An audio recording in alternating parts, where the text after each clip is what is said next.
America y Empower East Boston.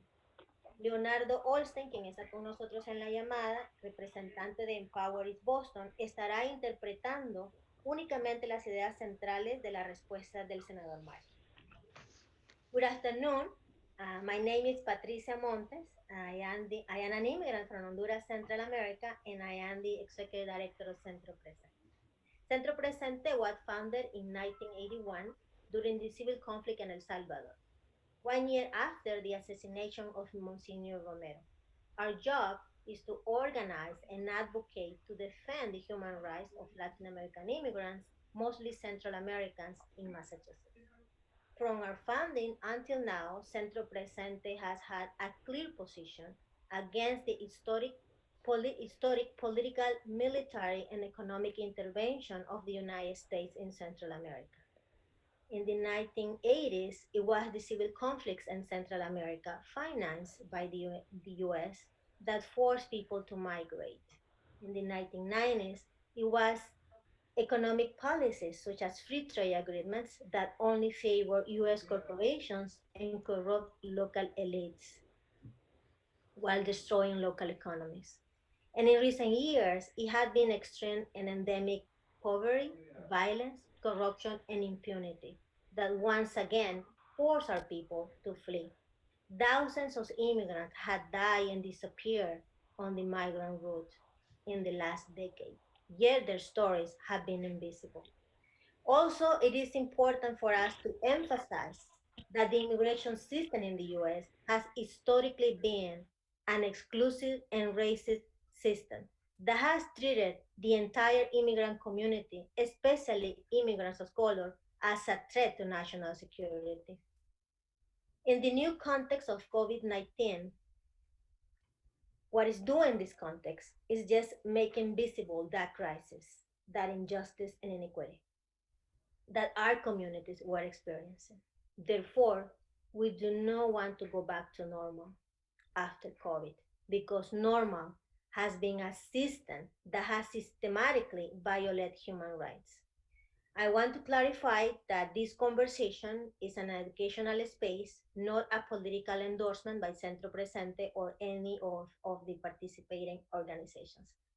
Now I want to welcome our keynote speaker, Senator Edward Markey, and my colleagues from Lawyer for Civil Rights, Brazilian Workers Center, Massachusetts TPS Committee, Oxfam America, and Empower East Boston. Leonardo Olsen, who is with us this afternoon, and this young guy and dynamic is going to help us. He's representing Empower East Boston, and he's going to be interpreting the basic ideas of the responses of Senator Markey. Welcome. Thank you so much for your time and and for sharing your knowledge with all of us this afternoon. Senator, how have you been? Um, well, it's a daily fight with Donald Trump to make sure that we deal with this crisis at all levels. So it's actually the most energized I have ever been in my entire life. The man just gives you so much to work on. The injustice that he is allowing to be built into our society is just absolutely palpable. So Patricia, thank you for giving me the opportunity to be with you because this is a time of great challenge for our country. And what has happened is that the coronavirus has helped to lift up the rock so that we can see all of the injustice that exists in our country. We can see who the essential workers are. We can see the lack of healthcare, the lack of access to opportunity, the risks which these families are taking on behalf of every other family in our society. So for me, um, this is a fight, and I've from the day one tried to do my best to make sure that I work hard to protect those who need protection the most in our country, and the immigrant community is at the top of that list. Thank you, Senator. I know that Leonardo is going to do the interpretation in Spanish right now, but before I would like to be able to do brief introductions, and because I have my colleagues also as part of this conversation. So, Leonardo, we can do introductions, and then you can do the interpretation about what Senator just said. Okay. So, Ivan, do you want to start? Just brief introductions, please.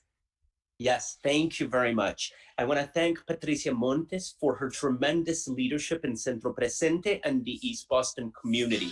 I would also like to thank the senator for his tremendous leadership in immigrants' rights and related issues. Thank you very much, Patricia and the senator, for joining us this afternoon.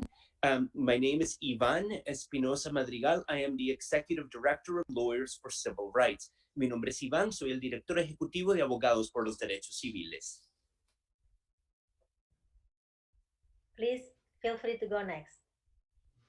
Hi, my name is Natalisa Tracy. I would like to thank Patricia again for her leadership and for including me as a only Portuguese speaker here in the group.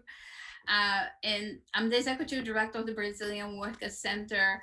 We have been in the city of Boston for 25 years now, and our goal is to support our community with advocacy and leadership training to empower them to fight against social, economic, and political injustices. Thank you, Natalisa. Fatima, you want to go next? Sure. It's great to see you again, Senator. I hope you and your family are doing well. Tremendous thanks to Centro Presente, Lawyers for Civil Rights, and all of my distinguished colleagues for this really critical conversation today. My name is Fatima Sumar. I'm the Vice President of Global Programs at Oxfam America. Oxfam America is based here in Boston, Massachusetts, and our mission is simple yet profound. It's to end the injustice of poverty. And so thank you for starting us off today talking about injustice and putting that at the heart of the conversation, Senator. Really look forward to this time together. Fatima Jose? Yeah, gracias, Patricia. Thank you, Patricia and Centro Presente and everyone for your work, for putting this together, but also for your work that you do every day. My name is Jose Palma. I'm a coordinator of the Massachusetts TPS committee, and I also work to get my bills paid at Justice at Work. And I am a TPS recipient, and I thank you all. And I thank you, Senator, for your work you have been doing for the TPS community. Thank you, Jose. So now we can do like the interpretation for the first statement that the senator already made. Leo. Ok, listo. Lo que dijo el senador Markey es que él está que es una lucha diaria con Donald Trump, ¿no? Y que de hecho él nunca ha sentido más animado en toda su vida que ahora por tanto trabajo de justicia que hay, ¿no? Agradece a Patricia, reconoce que hoy es un tiempo de reto para todo el país en los tiempos de COVID. COVID básicamente ha expuesto a muchas de las injusticias, la falta de seguro médico, de oportunidades, de quiénes son los trabajadores esenciales y de todos los riesgos que tenemos, ¿no? A lo diario. Y entonces reitera que esto es una lucha y desde el primer día de la crisis él ha estado haciendo lo posible para proteger a la comunidad migrante, a los que sean más vulnerables. Muchas gracias, Leo. Y ahora vamos a pasar directamente a las preguntas y respuestas que todos mis colegas tienen. Y sabemos que el tiempo siempre es un desafío, pero vamos a tratar de hacer de esta conversación un espacio abierto donde podamos hacer todas las preguntas que tenemos para el senador. And now we're going directly to the questions that we, all of us have for you, Senator. And we're going to start with Ivan Espinosa, the Executive Director of Lawyers for Civil Rights. Thank you, Patricia. Gracias, Patricia. Senator, my question revolves around immigration and COVID-19. We have been seeing alarming headlines of immigrants deported with COVID-19 to Central America. This is highly concerning because it indicates that immigration facilities are not doing enough to test, treat, prevent, and protect. And so what are some ideas and responses that you would have in connection with this intersection of COVID-19 and immigration, particularly deportation? En breve, mi pregunta es sobre la deportación de inmigrantes con COVID-19 a Centroamérica y qué podemos hacer para mejorar las condiciones en los centros de detención para prevenir no solo la enfermedad, pero este tipo de deportaciones. Thank you, Senator. Thank you, Ivan. I was the first senator 2 months ago to call for a halting of deportations because of the coronavirus. I was first in the Senate, up and fighting, so that we halt deportations, we halt enforcement actions, we ensure that we give them the health care access which they need, that we don't create a bigger problem by sending back people to other countries that could have this disease and creating a problem in their countries of origin. So right from the beginning, I was the first one to say it, organizing my colleagues in the Senate so that there would be a voice that was going up saying, stop this crazy deportation program, this crazy enforcement actions, which they were continuing to do, so that we would be smart about this disease and understand that we would only be exacerbating the problem, worsening the problem, rather than helping with the problem by dealing with all of these undocumented individuals as part of our healthcare family. So I was very proud to start that with the Senate 2 months ago, and I continue to this day to just say it is a mistake for them to think in any other way, but as this being a healthcare crisis, which every one of those individuals is a part of it, and these other countries are as well. Entonces dice el senador que hace más o menos 2 meses fue la primera persona en el Senado quien había reclamado o llamado por un paro de las deportaciones, de la ejecución, de la migración aquí, y que había también abogado por acceso a lo que es seguro médico. Lo que había dicho es que las deportaciones serían nomás creando problemas más grandes, incluso en los países de origen de la gente. Entonces había intentado organizar a sus colegas por una cosa que para él es muy loco o loca. Entonces él está orgulloso de ser la primera persona quien reclamó a estas deportaciones y sigue pensando que es un error en lo que están haciendo. Ivan, thank you for your great work on that issue. Thank you, Senator. And the next question is going to come from Fatima Sumar of Oxfam America. Thanks so much, Ivan. And Ivan, thank you for the tremendous leadership and all the work Lawyers for Civil Rights has been doing. Senator, great to see you. I wanted to also focus on immigration.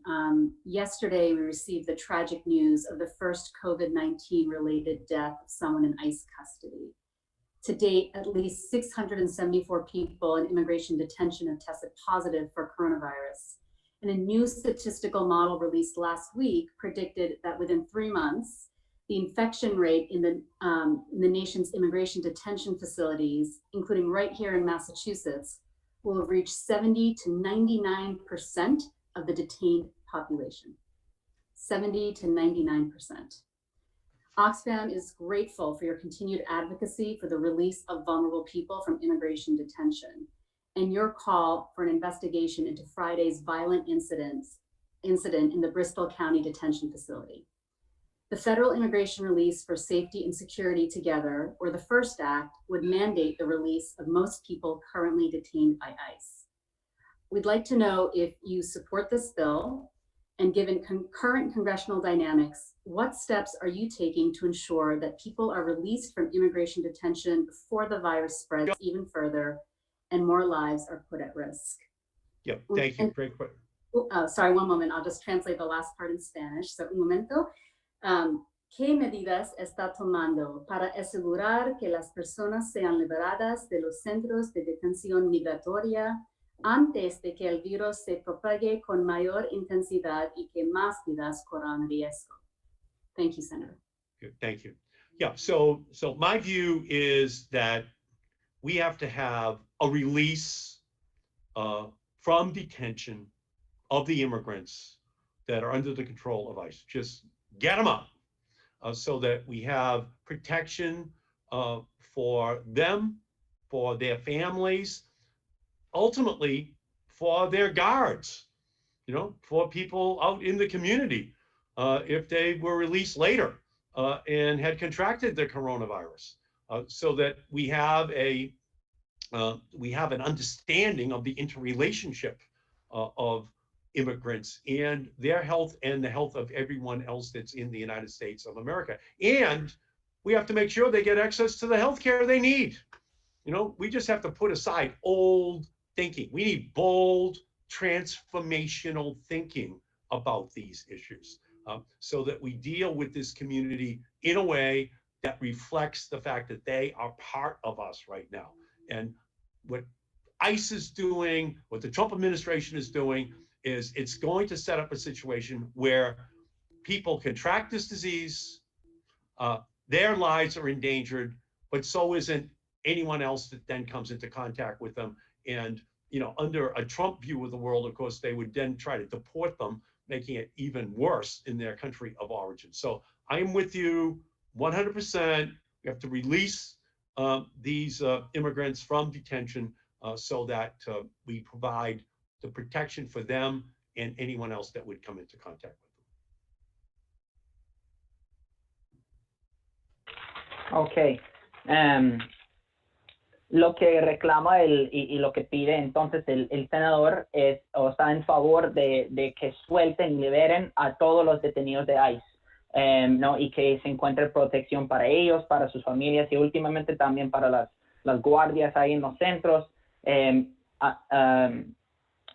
Pues anota que también hay una relación entre la salud de la población migrante y la salud de todos en este país, y también que el acceso al seguro médico es clave, y pide como un pensamiento firme y que pensamos que la población migrante también es parte de nosotros.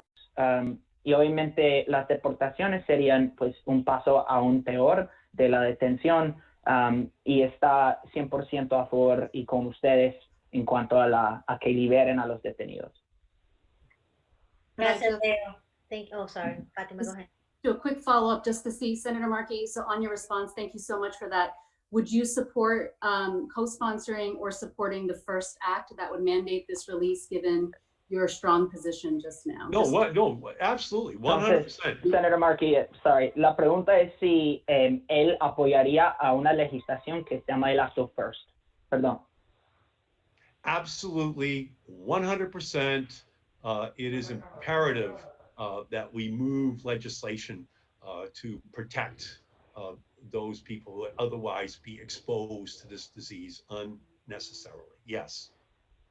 Thank you so much. Y el senador dice que es 100% imperativo que nosotros sí movamos y pasemos legislación que vaya a proteger a estas personas que ahora no están protegidas y no es necesario. Así.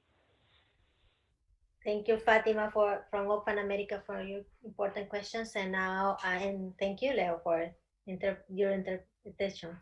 Now I would like to introduce our really good friend and colleague who is doing a really good job working with the Brazilian community. I'm talking about Natalisa Tracy, who is the Executive Director of the Brazilian Worker Center. Thank you, Patricia. Thank you also, Senator, for being here and having this honest conversation with us.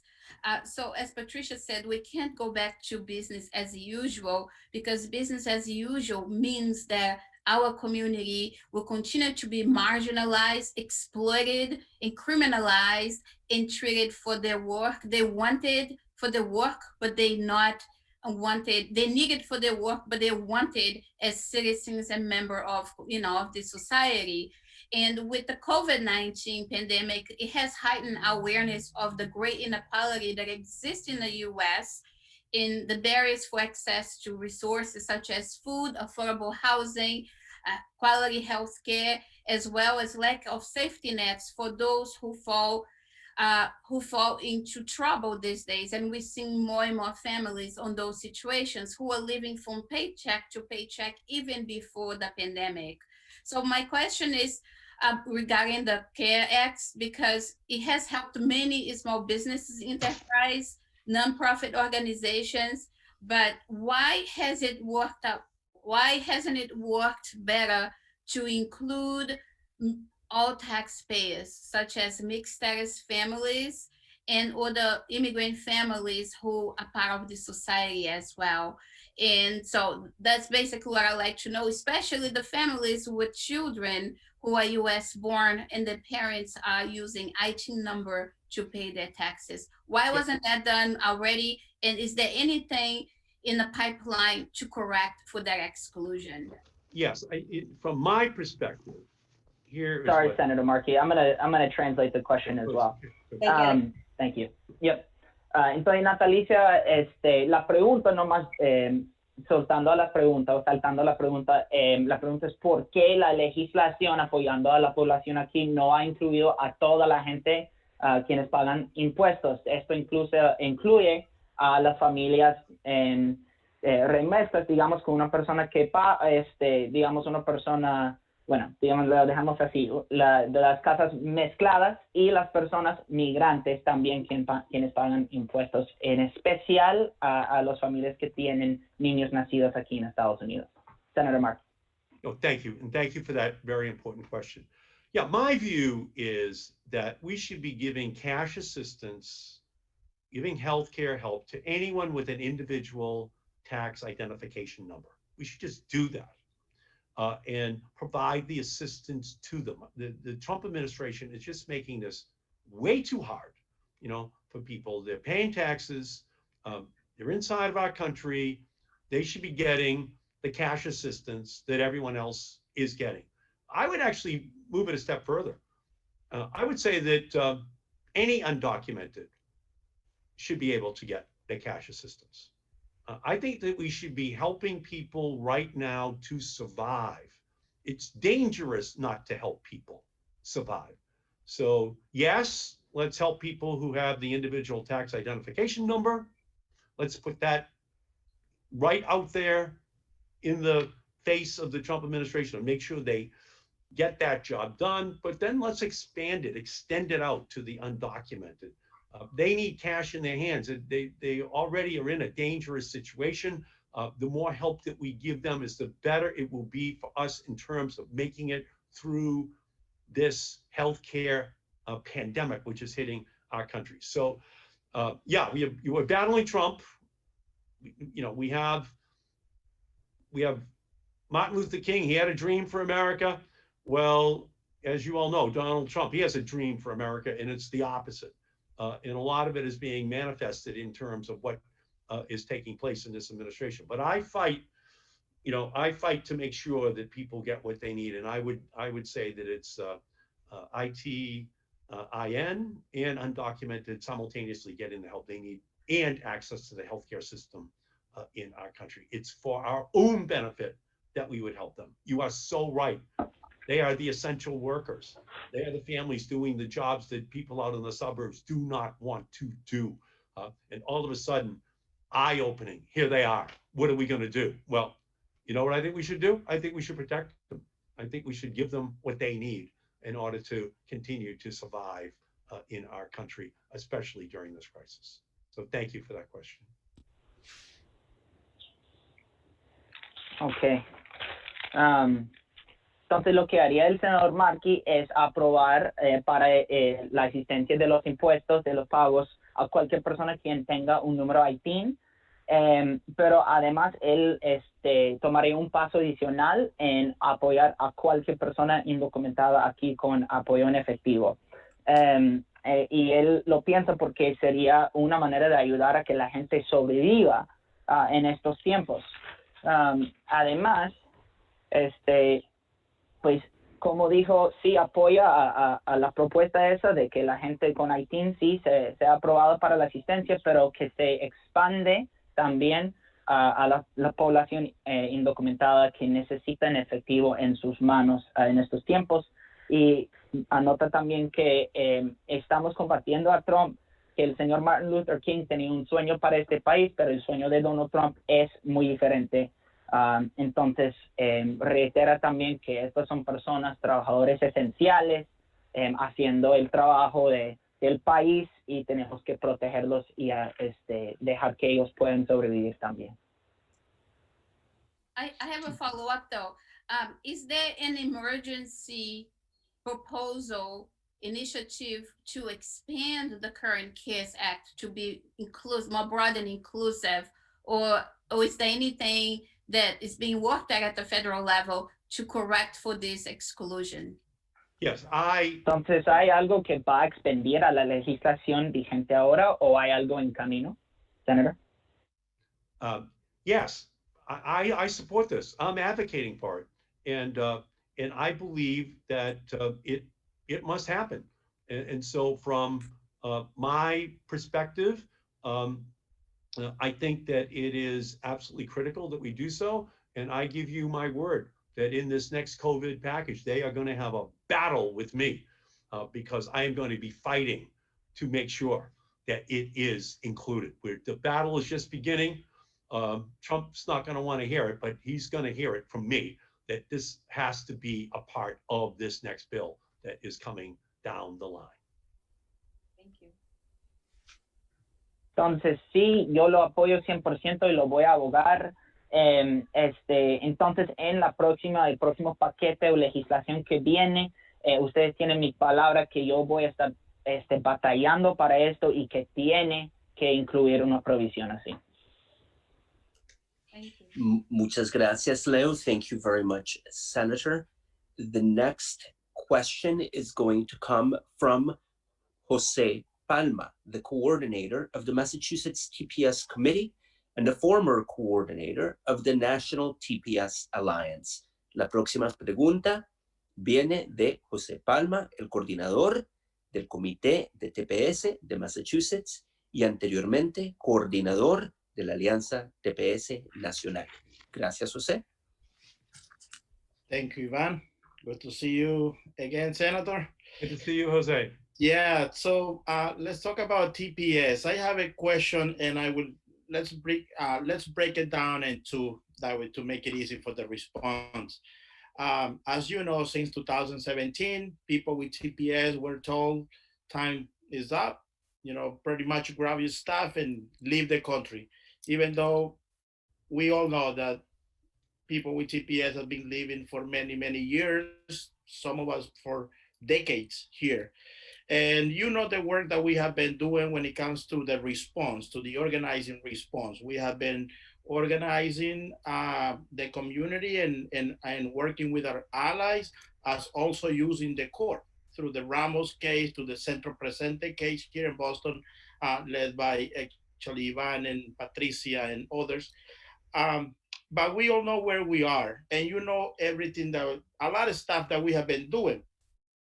Many things that we are hearing right now is that TPS are very essential at this specific moment. Close to 133,000 people are doing what is called essential jobs in this specific moment. But despite all that, our work expiration day is January 4th. We are hearing from some of your colleagues that we need to elect a new president, and I think we agree. But the problem is, like, even electing a new president, it may come a little too late because our work authorization expire in January 4th. So and I will break it down the question in two. So the first one is, do your office have a concrete action plan that you will take in the next few months to protect the TPS community? Yeah, thank you. And thank you, Jose, for all of your work. As you know, I live in Malden. You know that, Jose, very well. And we have a huge Salvadoran, Haitian population in Malden. And it is absolutely indispensable that they be protected. They're working hard every day, as you're saying, as essential workers. They're out there, they're taking the risk. Senator. Yes. can you allow me just to explain a little bit in Spanish? That way people know Oh, where sure. Yeah, it's coming from. Sure. Okay. So, la pregunta para el senador, le estaba explicando un poquito que ya todos los que tenemos TPS y estamos trabajando en esto sabemos. Desde el 2017 estamos a riesgo de perder nuestro estatus migratorio, pero la pregunta para el senador es si él y su oficina tienen un plan concreto del trabajo que van a hacer en los próximos meses para proteger la comunidad con TPS. Y es una pregunta grande, entonces la estoy dividiendo en dos y le vamos a permitir a él que conteste la primera parte. Gracias, Okay, Jose. Thank you, Jose. And I just want to make sure that we have, and I did check the time. We only have like 17 minutes, and I know that it's challenging because we're doing it in Spanish and English, but it's better for, our members and allies. So I know that Leo, you're also ready to do the interpretation as soon the senator finish with the answer. Thank you. Yep. Thank you. Gracias. Great. Go ahead, Senator. Oh, thank you. And again, I'm from Malden. Jose knows this, and we have a huge Salvadoran, huge Haitian population of Malden. They're my neighbors, up and down my street. I see them leaving for work every single day. They are being considered essential workers, and we have to give them protection. So that's why Senator Van Hollen and I have introduced legislation, the Secure Act, to create a pathway to citizenship for TPS workers, to go the next step, to have this battle and to find ways on the Senate floor during this crisis to find the appropriate legislative vehicle to have a vote on that, to advocate for that, to make it clear how essential these TPS individuals are in our society. And again, I see them leaving every day for work. We talk out on the sidewalk in the morning and in the evening, when they're leaving, when they're coming back.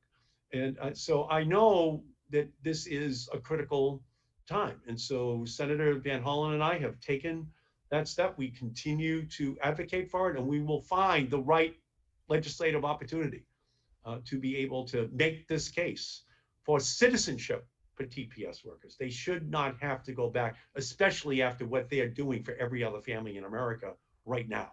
They are essential to America, and we cannot allow them to ever be deported out of our country. Okay. Entonces, el senador dice que él es de Malden, ¿no? Donde hay una comunidad de gente de El Salvador y de Haití, quienes tienen TPS, ¿no? Y que son sus vecinos, y él piensa que es esencial que ellos sean protegidos. Menciona que con otro senador, quien se llama Van Hollen, ellos han introducido un acto, una legislación que proveería un camino a la ciudadanía para la gente de TPS, ¿no? Y para él es muy importante que haya este vehículo y esta oportunidad para tomar un camino legislativo en cuanto a la cuestión de TPS, y él reitera que son sus vecinos, que él conversa con esa gente, que los ve en la calle saliendo para trabajar, ¿no? Y que nadie que tiene TPS debe de ser deportado ahora, especialmente con todo lo que están haciendo para el país. So thank you for the effort about the Secure Act in the Senate. And as you know, there is also the HR 6 in the House of Representatives.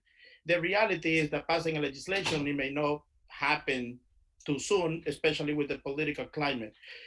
So the follow-up question is, will you be willing to take the lead in the next COVID-19 relief package that is actually getting negotiated kind of like already?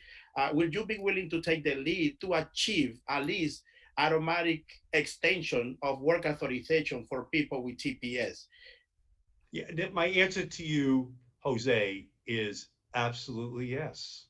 Okay, what's happened in the last 2 months has just shown a light on who the TPS community is, what they're doing for us right now. I can see it over in Chelsea.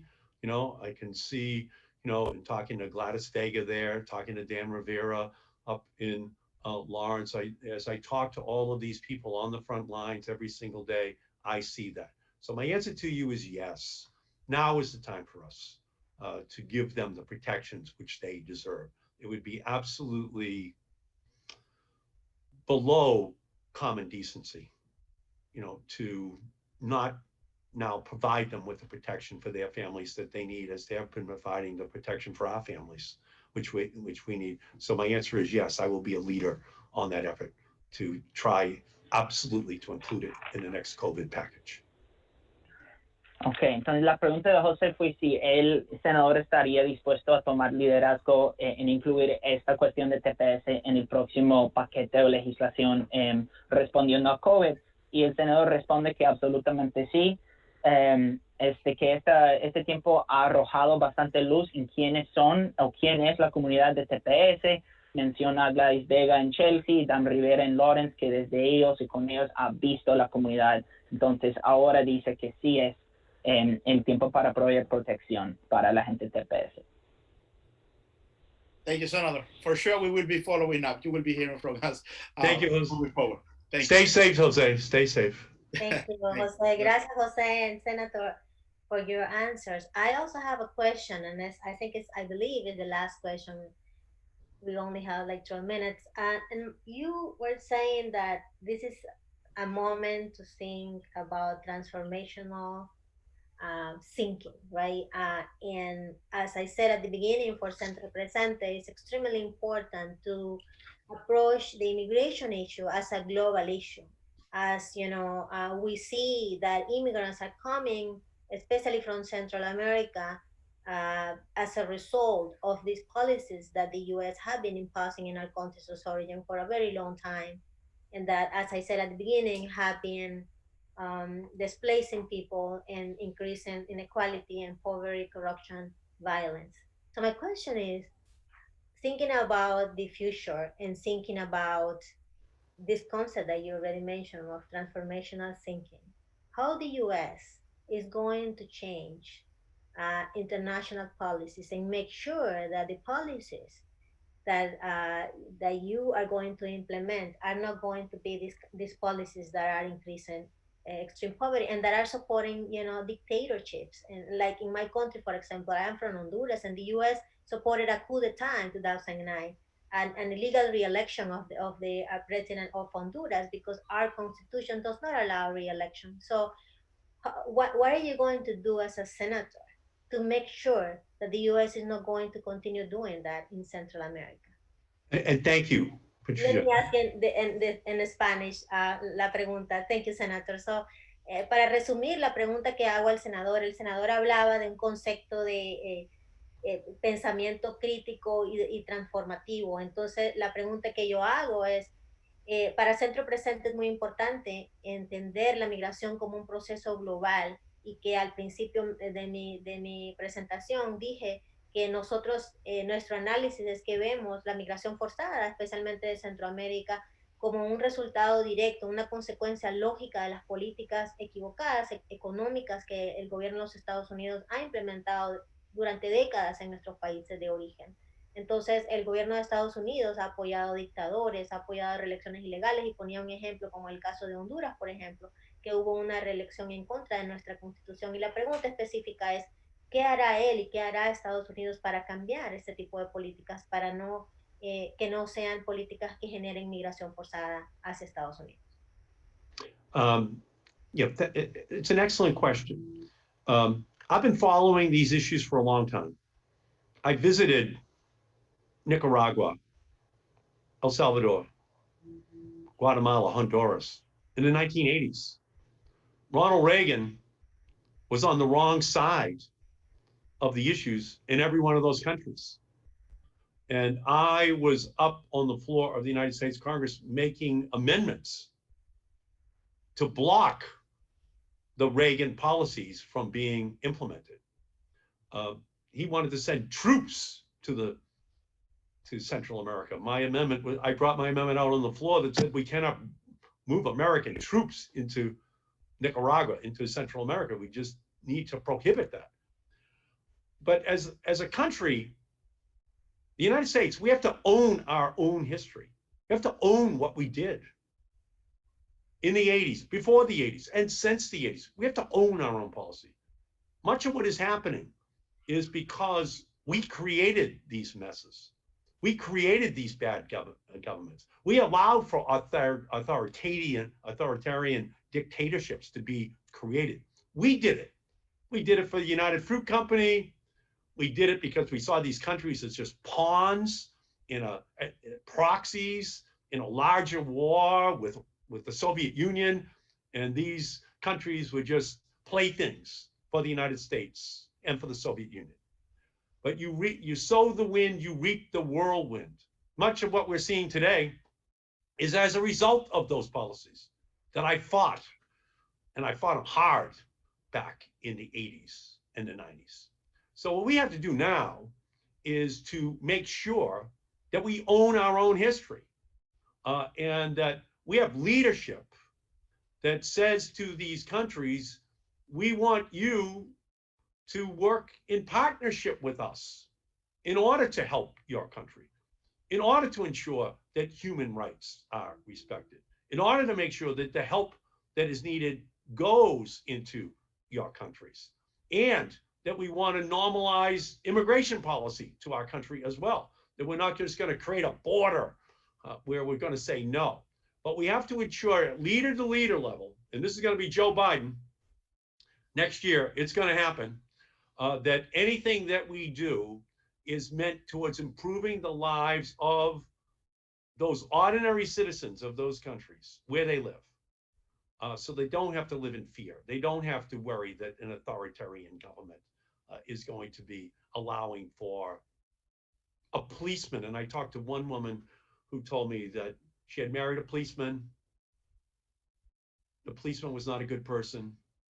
Her mother just started to complain to the husband about his action. He just took out his gun and shot her mother. And that evening, that woman took her and her daughter and started heading up to the United States border because she knew that her government would not make that policeman accountable. And that policeman was her husband. So we know this is a moral responsibility the United States has to ensure that we have a democratization of access to opportunity in those countries as well. And the United States is playing a role in making those leaders accountable. Thank you, Senator. Okay. Entonces, el senador dijo que es una excelente pregunta, es algo que él ha estado pendiente por mucho tiempo, visitó a Nicaragua, Salvador, Guatemala, Honduras en los 80, ¿no? Piensa que los Estados Unidos ha estado en el lado equivocado de cada uno de los conflictos ahí. Incluso él luchaba bien duro para que no mandáramos a tropas a Nicaragua, por ejemplo, en los 80, y dice que el presidente Reagan sí estaba equivocado en esos tiempos. Y bueno, que por mucho tiempo Estados Unidos tiene que aceptar la historia que ha creado, ¿no? Y que ha apoyado a dictadores autoritarianos, que básicamente ha usado a los países centroamericanos, por ejemplo, como juguetes en una guerra más grande contra la Unión Soviética. Entonces, tenemos que aceptar esa historia, y ahora necesitamos liderazgo que va a crear relaciones beneficiarias para honrar a los derechos humanos, hacerle llegar ayuda a los países y también normalizar a las políticas migratorias, ¿no? Entonces tenemos que hacer que la gente no tema por su propio gobierno. Dio un ejemplo de una señora a quien le había comentado que su esposo, una policía, había matado a su mamá porque la mamá había reclamado un poquito su tratamiento de ella, y ella se fue de una, y que esas son las historias y la responsabilidad moral que tienen los Estados Unidos en adelante de seguir mejorando esas cosas. Gracias, Leo. Thank you, Leo, for doing that important job, helping us with the interpretation. Gracias, Leo, por ayudarnos con la interpretación, porque yo sé que muchos miembros de nuestra comunidad están escuchando y quieren saber cuáles son las posturas del senador en este momento sobre inmigración, sobre todo en este momento de crisis que estamos viviendo. And I only have a final comment question. We only had 3 minutes, Senator. Thank you so much for your time, for and your knowledge, and spending this hour with us this afternoon. My final question is, a few weeks ago, Centro Presente, in collaboration with Lawyer for Civil Rights and the Association of Hispanic Attorneys in Massachusetts, launched a campaign because we are demanding and see if ICE can establish a moratorium on the ICE check-ins. You know that ICE have been implementing these ICE check-ins as a mechanism in order to control undocumented immigrants that recently crossed the border, that recently were released from detention centers and now are living in the greater Boston area and had to go to ICE at the offices in Burlington. And we think that if they do that, these families are taking a risk because they had to go to ICE in Burlington. So that's why we are demanding a moratorium. And we are circulating a letter. We are already coordinating with the office of Congresswoman Ayanna Presley. And I would like to ask you, short term, I know that I'm asking about, international policies, that's long term, but there are many things that we can also do, short term. Are you willing to support us with that letter? And we're actually, if ICE is not going to stop this practice, we're going to start protesting. So are you willing to take the leadership and help us to raise awareness about this particular issue? Again, Patricia, 100%. Back in August, when Trump and his agents were deporting kids with cancer, immigrant kids with cancer, Ayanna and I, we partnered. We were the first in America. We organized our colleagues to make sure that deportation of immigrants who were being treated in hospitals in the United States just ended. And you know what happened? I know you know what happened because all of you were at the press conference, which I had. Trump backed down. He backed down. Took about 3 weeks, but he backed down. So Ayanna and I, we partnered, we won, and they just stopped that deportation once we shone the spotlight on it. And so, of course, I'd be proud to partner once again with Ayanna. We did it last August and September. We'll do it again now. And I look forward to that partnership to be fighting against ICE and against this policy, which once again just makes it very, very clear that we have to dismantle this deportation army that has been constructed by Trump. It is time for us just to make that an issue that's on the ballot this year in our country. Thank you, Senator. And it's 4 p.m. We are on time. I really, really want to thank all of you for, giving us your time, your energy, your knowledge, and having this conversation about this very important topic like is immigration. But I know Leo had to do the last part of the interpretation of your final comments. Senator. Thank you, Patricia. Sí, en respuesta a la pregunta de Patricia, si él en el corto plazo estaría dispuesto a abogar por una moratoria, un paro de los check-ins de ICE por ahora, él dice que 100%, menciona a su relación con Ayanna Presley en agosto, septiembre, cuando ellos ganaron una victoria contra Trump, en que él eventualmente paró de deportar a gente. Por ejemplo, había niños deportados quienes tenían cáncer, entonces gente tratada así. Y él dice que estaría más que feliz de trabajar con Ayanna nuevamente y que tenemos que, por último, desechar a lo que es el ejército de deportación de Trump y que eso debe de ser uno de los temas de la elección este año. Leo, muchas gracias. Hemos terminado la plática por esta tarde, pero no se ha acabado la lucha por la defensa de los derechos humanos de nuestras poblaciones. We're just ending the conversation this afternoon, but the struggle is not going to end. Patricia? Senator, go ahead, please. Yeah, thank you. I appreciate it. And thank you for the opportunity to join you this afternoon. As I said in my opening, we need bold, transformational change in our country. We need a path to citizenship, not just for DACA, not just for TPS, but for every one of the immigrants that are in our country. They deserve a pathway to citizenship, and it must be a pathway that we create as soon as it is politically possible. We need to dismantle the deportation army of Donald Trump. We have to do that soon. We have to do it immediately. We have to decriminalize unlawful entry into the United States of America. We have to decriminalize that. We need, as my Grace Act calls for an increase dramatically of the number of refugees and asylum seekers, which we welcome into the United States. That is the bill in the Senate and the House in terms of dramatically increasing the number of refugees and asylum seekers that we want. It's been endorsed by every single refugee group in the United States, and for that matter, for the planet. So I believe that in each and every one of those instances, we need bold transformational change. And today, we have to make sure that all these immigrant families are treated fairly, that they get the health care they need, they get the income which they need, they get the respect which they need and deserve for what they are doing for every other family in our country. They are essential and they must be treated as such. And any laws that we pass, and I think there's a Franklin Delano Roosevelt FDR moment coming here, just like 1933 after Herbert Hoover. I think that in 2021, right after Donald Trump, we can start talking about child care for everyone and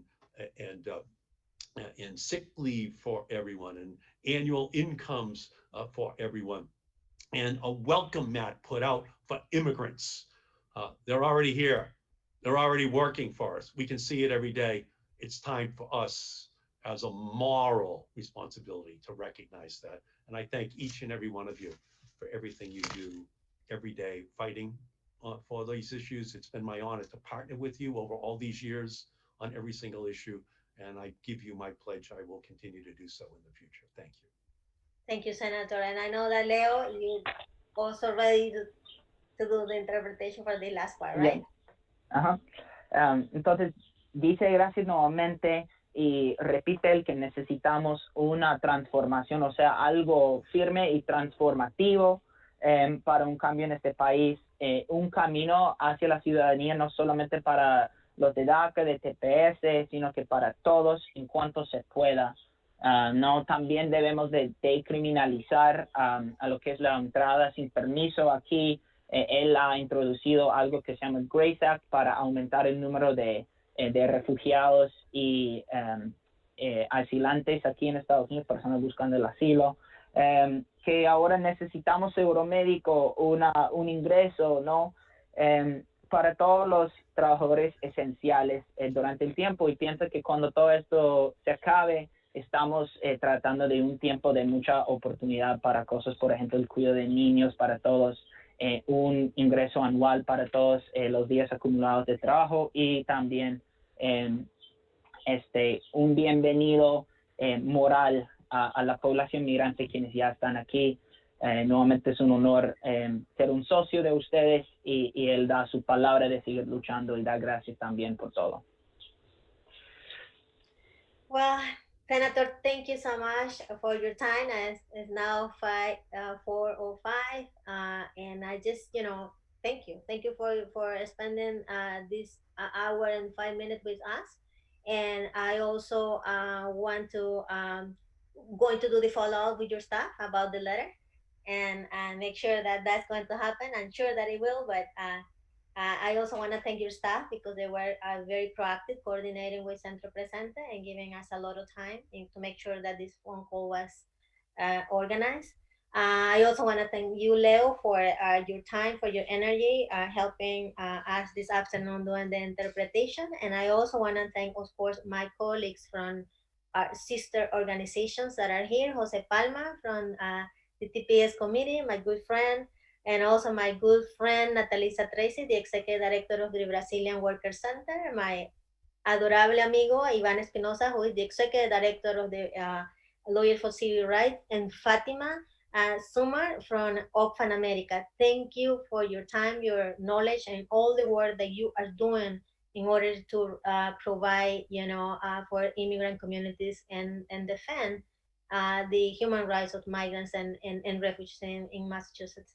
Thank you so much. And Senator, we hope to see you soon doing more work in order to implement this concept that you were talking about. Thank you. Thank you. Transformational thinking, that is very important. It's a good opportunity for us to do that. Thank you so much and have a good afternoon. I also want to thank all the people that had the chance to be connected with this with us this afternoon through social media. Thank you so much. Muchas gracias. Sí se puede. Sí se puede.